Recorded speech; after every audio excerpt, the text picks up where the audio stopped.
When I worked in wealth management, I saw two major mistakes draining people's wealth. These two hidden wealth killers aren't just minor slip-ups. They're costing you tens of thousands, if not hundreds of thousands over your lifetime. And the worst part, the solutions that are offered are either too expensive or don't really solve the problem. So in this video, I'm going to reveal exactly what these wealth killers are, as well as a real solution that is trustworthy and affordable. With that being said, let's jump into it. Now, before we dive into the solution, we got to understand the two problems that most people don't even realize they're making. The first problem is what's called reactive financial management.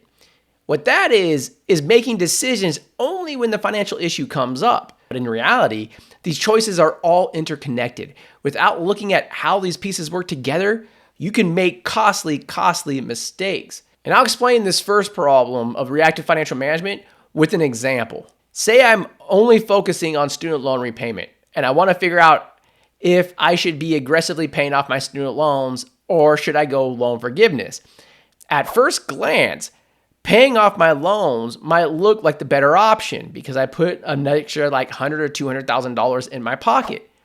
But if I factor in just one other life event, like buying a house.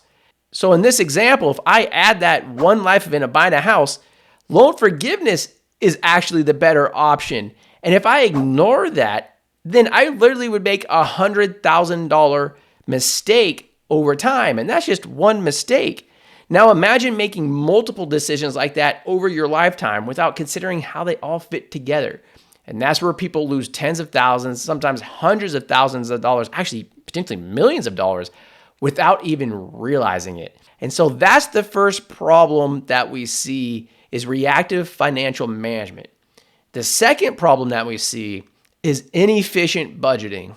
Now, the second wealth killer, inefficient budgeting, what happens is that a lot of people download a budgeting app and start plugging in numbers without knowing if their goals are even realistic or effective. These apps are great for tracking, but they're not built for planning.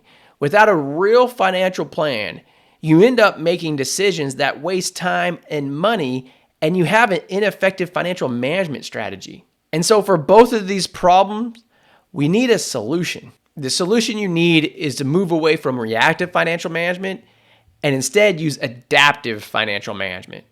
Adaptive financial management consists of 5 steps. The first 3 are designed to build a financial plan.